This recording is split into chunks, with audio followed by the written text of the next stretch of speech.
পৃথিবীতে পাঁচটা মানে যতগুলা রাত আছে, এই রাতের মধ্যে গুরুত্বপূর্ণ রাত 6টা রাত। কয়টা রাত? 6টা রাত। আপনারা সবাই জানেন শবে কদর রাত, যে রাতটা বলা হচ্ছে হাজার মাসের চাইতে উত্তম রাত সবের দিক দিয়ে। আর এই শবে কদর বাদ দিয়ে আরো 5টা রাত আছে, যেই রাতটা হচ্ছে ইবাদতের দিক দিয়ে খুবই গুরুত্বপূর্ণ এবং তাৎপর্যপূর্ণ রাত। এমনটা নাই কত সব পাওয়া যাবে এটা ঠিক, এটা নাই হাদিসে ঠিক আছে, কিন্তু রাত্রের খুব সব গুরুত্ব রয়েছে। যদি ওই রাত 5টা রাত কেউ রাত্রি যাপন করে ইবাদত করে আল্লাহর কাছে কান্নাকাটি করে চায়, তাহলে আল্লাহ তাআলা কি দোয়া কবুল করবেন। সম্মানিত আমার প্রিয় মুসল্লিগণ, শবে কদর রাত্রি কবে এটা কিন্তু আমরা কেউ নির্দিষ্টভাবে বলতে পারিনি।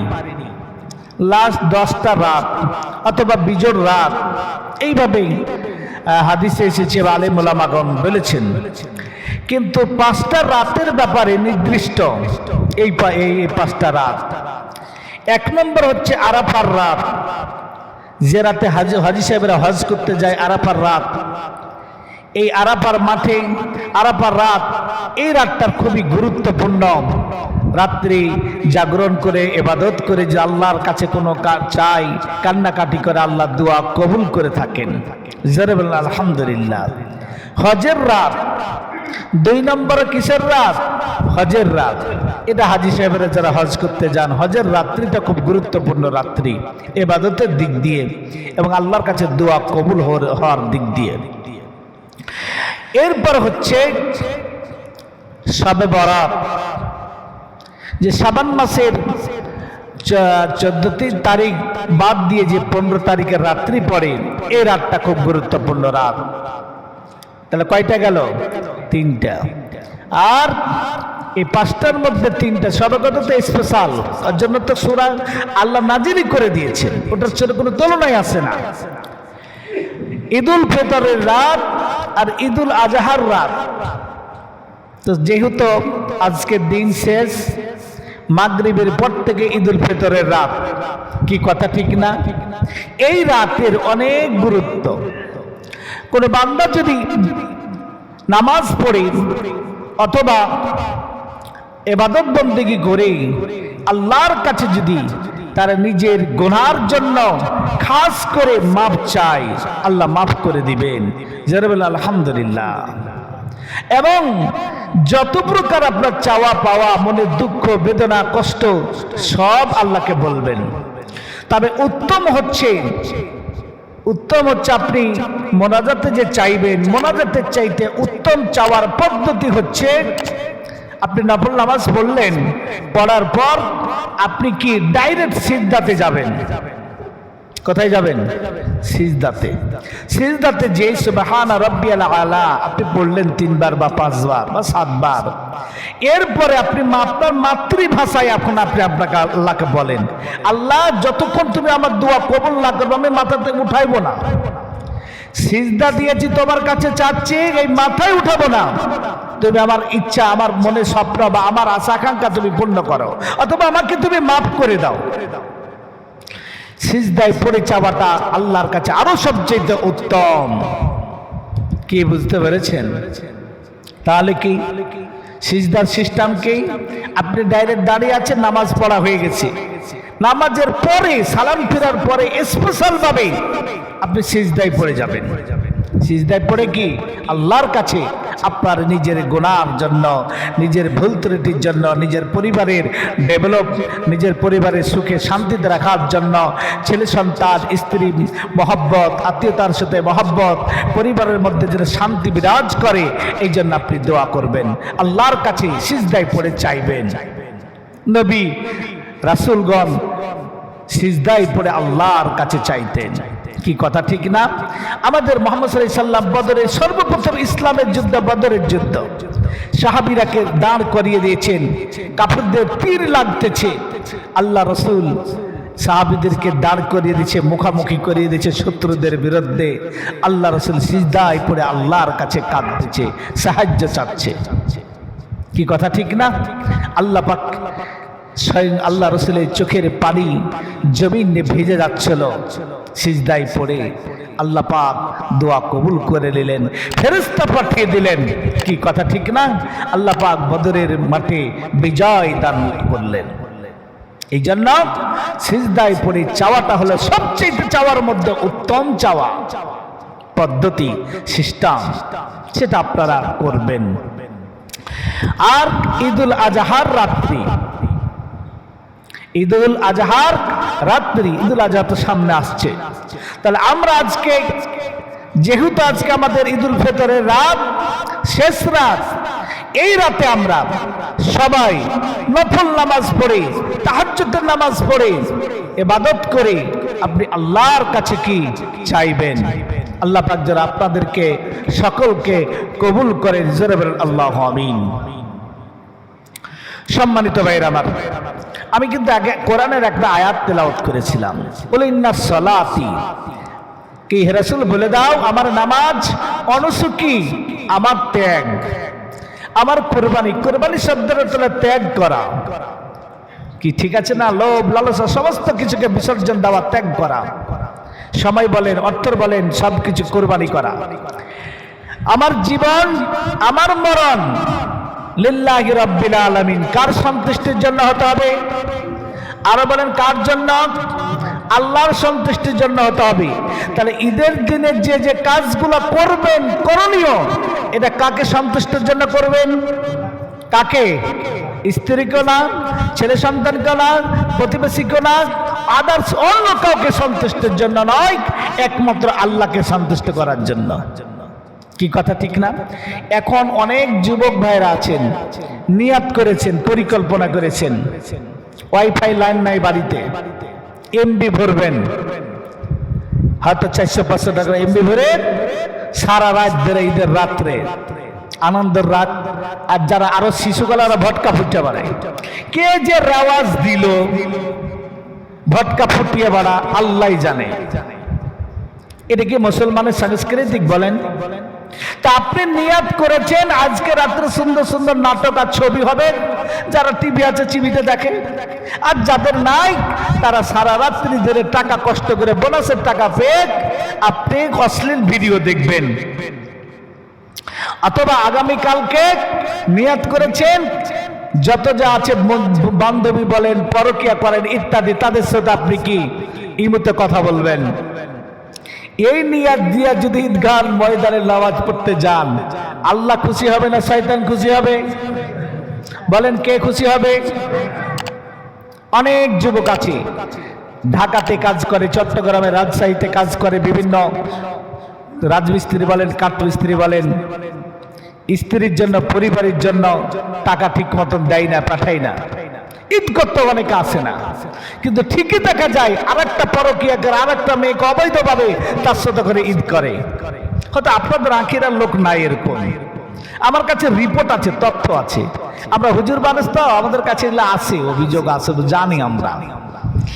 নাউজুবিল্লাহ। কি কথা ঠিক না? ঈদের মৌসুমে একটা পোশাক কিনতে পারে না, একটা সেমাই চিনি কিনতে পারে না, স্বামী বছরে আসতে পারবো না, টাকা পাইনি কোম্পানি, অর্থাৎ বাজে কথা, মিথ্যা কথা, সবাই টাকা পাই। এই ধরনের যেন আমরা কারো মুখে, কারোর কাছে যেন আমরা, বিশেষ করে আমার আখিরা এলাকার কোন যুবক, কোন মানুষের মধ্যে এইগুলো যেন না থাকে। সম্মানিত ভাইরা আমার, আসুন ঈদের দিনের করণীয় হচ্ছে ফজরের নামাজ। কিসের নামাজ? ফজরের নামাজ। ঘুম থেকে খুব তাড়াতাড়ি উঠতে হবে, ঘুম থেকে তাড়াতাড়ি উঠতে পারলেই তো ফজরের নামাজ পড়তে পারবেন নাকি? তাহলে ঈদের দিনের সুন্নাত রয়েছে, সুন্নাত করণীয়, মানে সুন্নাত, সুন্নাত শব্দের অর্থ হলো রুলস, সুন্নাত শব্দের অর্থ হলো পদ্ধতি, নিয়ম, আইন কানুন।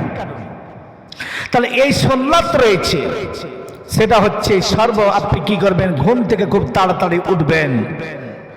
টার্গেট কি আপনার বলেন তো? টার্গেট কি? শ্বশুর বাড়ি যাওয়া? টার্গেট কি? মোবাইল দেখা, ফেসবুক দেখা, টার্গেট হচ্ছে আপনি জামাতে নামাজ পড়বেন এই জন্য ফজরের। এখন আমরা হুজুর নিয়তি তো করেছি, রোজাও শেষ, নামাজও শেষ, কি এরকম হয়েছে কি হচ্ছে না? প্রথম দিন যে তারাবির নামাজের লোক হয়েছিল, আমি তো ফলো করছি, ওই লোক কি আর হচ্ছে? 12 মাস যে লোকটি 5 ওয়াক্ত নামাজ পড়ে দেখবেন যেমনি ঈদের নামাজ পড়া হয়ে গেল, অথবা আজকে মাগরিবের পর থেকে আর মুসাল্লি খুঁজে পাওয়া যাবে না, ওই ঘুরে ওই লোকটি যেটি নামাজ পড়ে। তা আল্লাহ কি খালি বলেছে নাকি শুধু রমজান মাসে নামাজ পড়ো? বলেন বলেছে নাকি? তারপরে কিসের নিয়তে খালি শুধু রমজান মাসে রোজা রাখলেন আর নামাজ পড়লেন, তারাবি পড়লেন, বাকি 12 মাস কি করবে? 11 মাস। এই নিয়ত পরিকল্পনা যাদের আছে তারা আল্লাহকে খুশি করবে না, শয়তান ইবলিসকে খুশি করছে। কি কথা ঠিক না? এই জন্য ঘুম থেকে উঠতে হবে খুব তাড়াতাড়ি। ওঠার পর কি করবেন? ব্রাশ করবেন। কি করবেন? ব্রাশ করবেন। মসজিদে তো দুর্গন্ধ অবস্থায় যাওয়া যায় না, যাই কি? তাহলে 1 নম্বর কাজ হচ্ছে ঈদের দিন রাত্রে খুব তাড়াতাড়ি ঘুম থেকে ওঠা। ঘুম থেকে ওঠা মানে ফজরের আজানের পূর্বেই বা আজানের পরপরই উঠলেন, আজান শোনার পরেই উঠলেন। এরপর আপনি ব্রাশ করলেন, জামাতে নামাজ পড়বেন। কিসে নামাজ পড়বেন? জামাতে। বড় মসজিদে আসতে হবে এমনটা না, আপনার এলাকায় আপনার পাশে যে অক্তীয় মসজিদ আছে সেখানে মসজিদে যে নামাজ পড়বেন।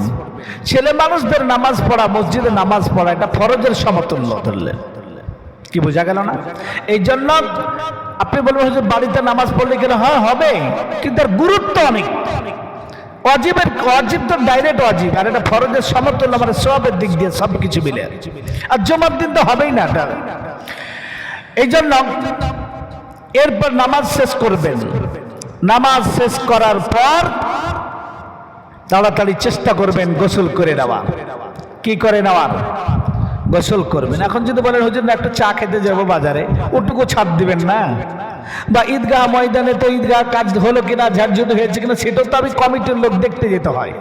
আচ্ছা যাবেন, সেটা ছাড় দিলাম, কিন্তু তাড়াতাড়ি কি করবেন? গোসল করবেন। তাড়াতাড়ি কি করবেন? গোসল করবেন। সারা জীবন তো মাটি বা অন্য কিছু দিয়ে করেছেন, বিভিন্ন সাবানটা ব্যবহার করবেন, শ্যাম্পু ব্যবহার করবেন, ঠিক আছে না? এটা করবেন। এখন অবশ্যই মাশাআল্লাহ ওই যুগ নাই, ওই মানে মাটি দিয়া অন্য কিছু দিয়ে শুধু মাথা গোছা, এটা নাই বর্তমান যুগে। আমার মনে পড়ে না, দেখি না। তবে গোসল করবেন যে পানিটা দিয়ে, পানিটা যেন অবশ্যই পবিত্র হয়। আপনার যে শৈলার যে পানির যে অবস্থা, যার নাই স্বাদ, যার নাই কালার, আর গন্ধ তো বুঝতেই পারছেন। তাহলে পানির কিন্তু 3টা গুণ। কয়টা গুণ? পবিত্র পানি হতে হলে 3টা গুণ থাকা লাগবে। একটা হলো রং, স্বাদ। কি কথা ঠিক না? এই রং আর স্বাদ আর কালার এইগুলাকে ঠিকঠাক লাগবে।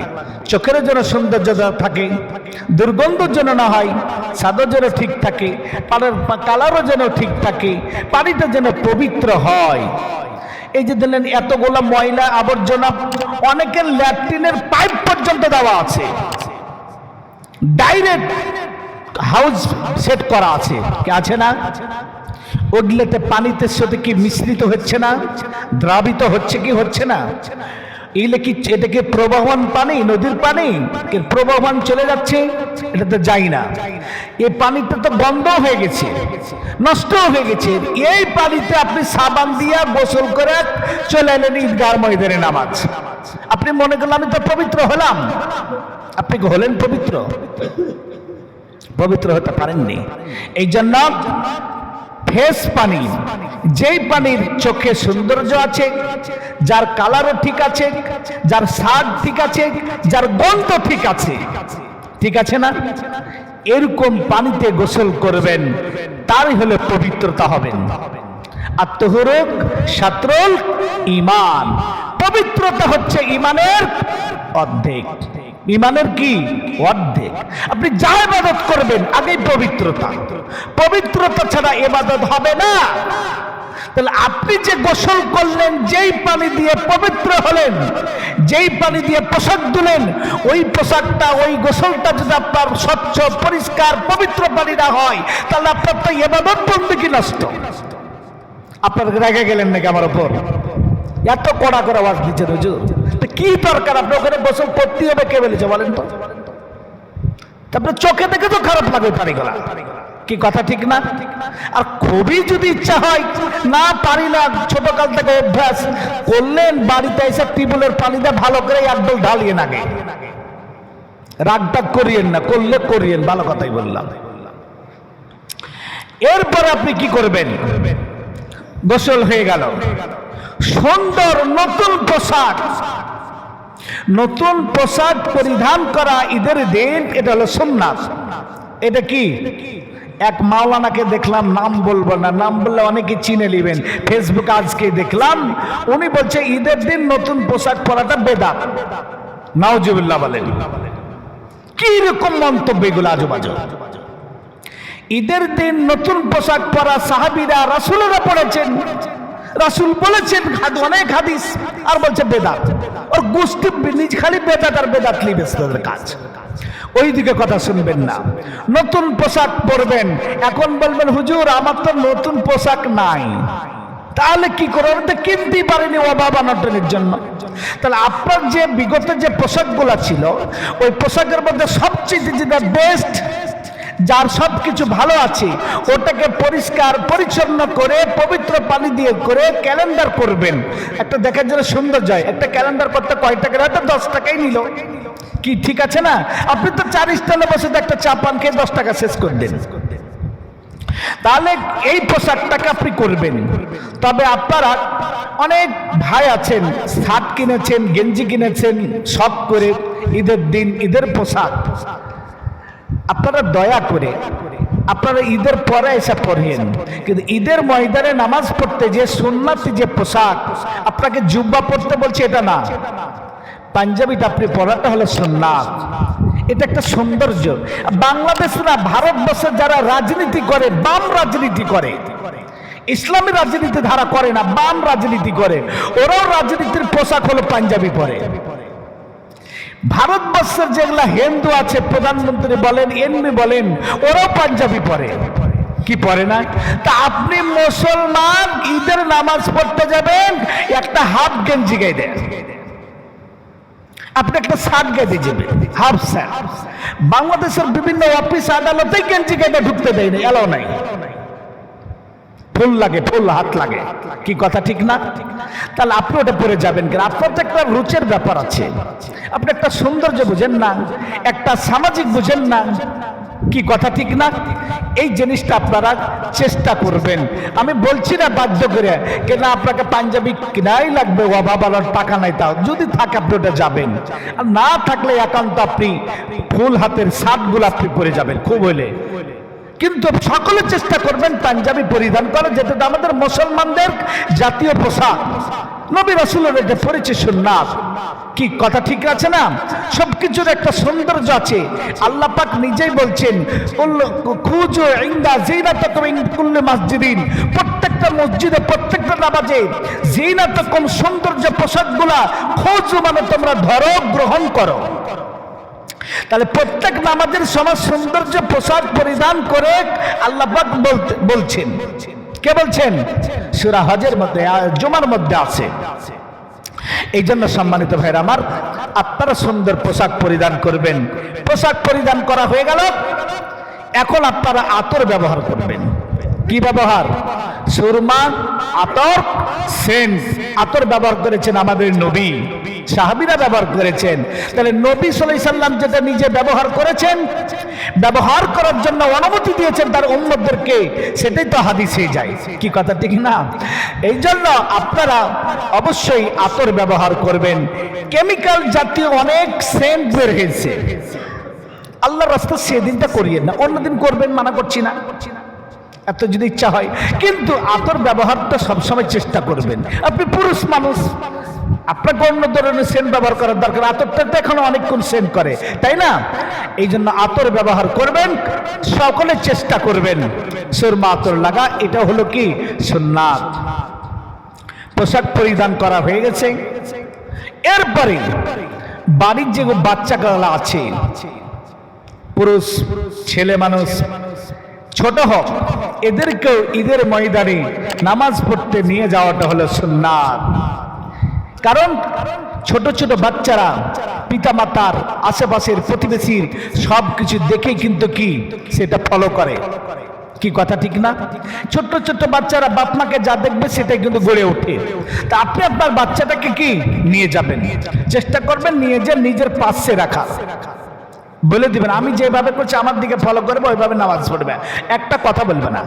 কি কথা ঠিক না?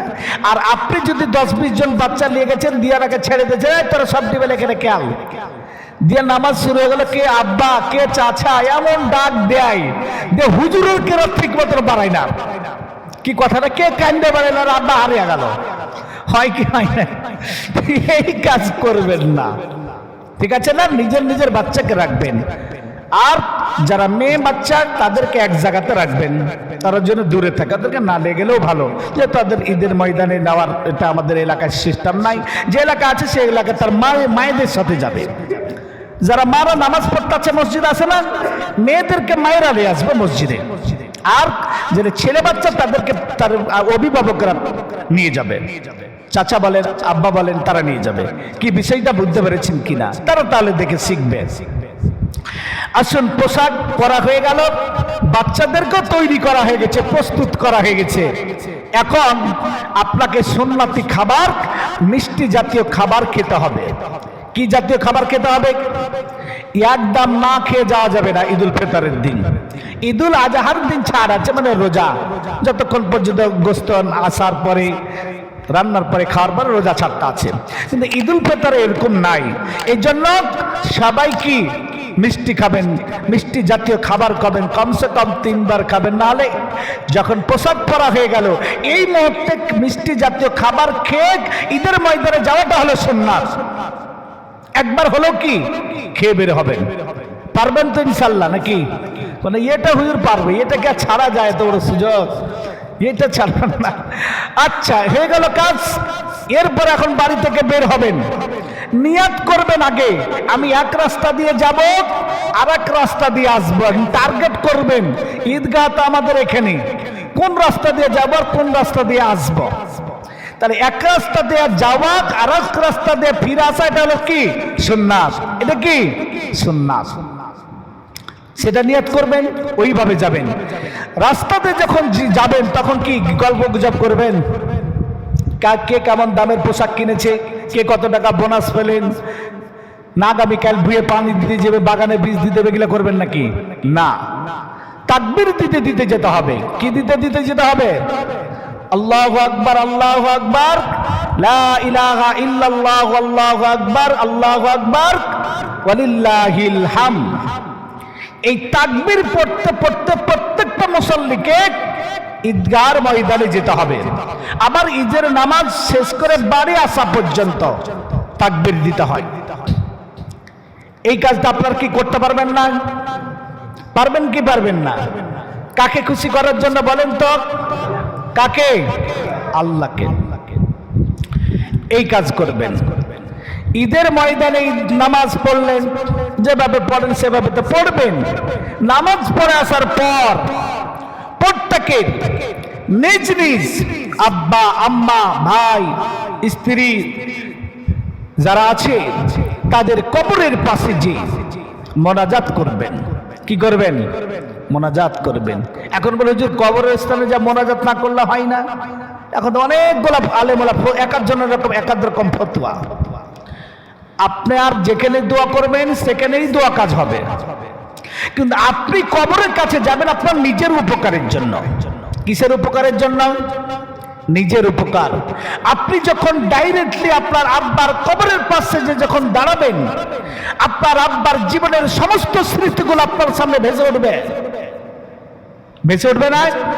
তখন আপনার অন্তর থেকে, হৃদয় থেকে কান্না, চোখ দিয়ে পানি না আসলেও ওই জায়গাখান থেকে আপনার সমস্ত চোখ দিয়ে পানি বেরিয়ে আসবে।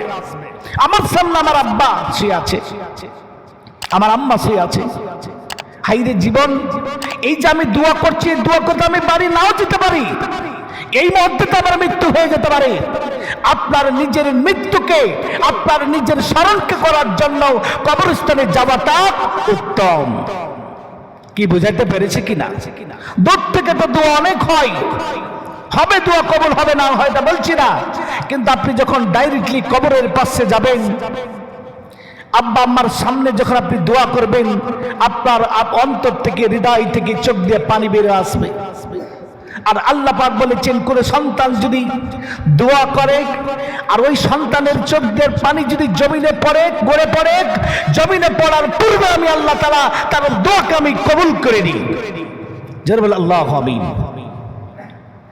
আল্লাহ রাসূল বলতেছেন, হাদিসের মধ্যে আছে, আদ-দুআউল মুখুল ইবাদ, দোয়া হচ্ছে সমস্ত ইবাদতের নির্যাস।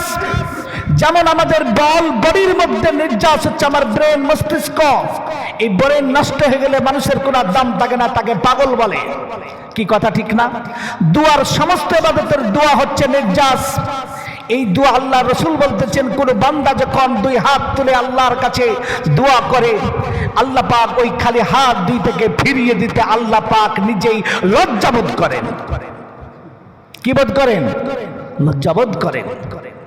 একটা মানুষ যখন অন্যায় যদি করে দেয়, আর বিচারে সমাজের লোক আছে, দর্শক দশ আছে, ওখানে লোকটা যদি জোড়হাত করে হাত তুলে দেয়, মাননীয় মরল সাহেব বা যারা আছেন দশ, আমি সবার কাছে জোড়হাত চাচ্ছি, মাপ চাচ্ছি, আমাকে মাফ করে দেন, আমার ভুল হয়ে গেছে। বলেন, তার মানুষ কি বিচার করার কিছু থাকে? যখন একটা মানুষ জোড়হাত করে নেয় দশের সামনে, আমি যা করেছি ভুল করেছি, আমাকে একটাবার ক্ষমা করেন, মাফ করে দিন। একটা মানুষ যদি বিচার করতেও চায়, তাকে মারতেও চায়, জরিমানাও করতে চায়, ৮-১০টা মানুষ বেঁধে যায়, ওই লোকটা তো চাইলো, মাফি চাইলে আর কি করার আছে? কি কথা ঠিক না? তো সমাজের মানুষ যদি আমরা জোড়হাত করার কারণে যদি দয়া চলে আসে, মায়া সৃষ্টি হয়ে যায়, আমার আল্লাহ পাককে হাত কাছে হাত তুলবো, আল্লাহ পাক আছেন আরশে আজিমে, আল্লাহর কি দয়া মায়া সৃষ্টি হবে না? বলেন, হবে কি হবে না? এই জন্য অবশ্যই আপনারা দোয়া করবেন, নিজ নিজ পিতামাতার জন্য দোয়া করবেন। দোয়া করে আসার পর বাড়িতে আসবেন, প্রতিবেশী, চাচাতো ভাই, মামাতো ভাই, চাচা বলেন, প্রতিবেশী বলেন, আত্মীয় বলেন, এমন কিছু মানুষ আছে যারা ঈদগাহ ময়দানে নামাজ পড়তে যেতে পারেনি অসুস্থতার কারণে। এরকম লোক আছে কি আছে না? অথবা অসুস্থতার লোক নাই, ভালো লোক, হয়তো আপনার সাথে দেখা হয়নি, একজন আরেকজনের বাড়িতে যাবেন, খোঁজ খবর নেবেন।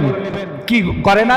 অনেক মানুষ তো মিষ্টি জাতীয় খাবার বেশি করে করে, এর বাড়িতে 2-4টা লোক আসবে, আত্মীয়তা বেড়াতে আসবে, কি করে না? আফসোস করে আজকে কেউ এলো না, যদি সব বেশি হয়ে থেকে গেল, এসব পর্যন্ত দেখে গন্ধ হয়ে গেল, আফসোস করে না? এই জন্য একে অপরের বাড়িতে যাওয়া, খোঁজ খবর নেওয়া, মত বিনিময় করাতে হলো সুন্নাত। কি পারা যাবে না? এখন বলবেন, হুজুর আমার ভাই, আমার বোন অনেক দূরে আছে, অন্য গ্রামে আছে, অন্য জেলাতে আছে, তাহলে এখন যোগাযোগ করার তো সহজ পদ্ধতি, এই যে মোবাইল।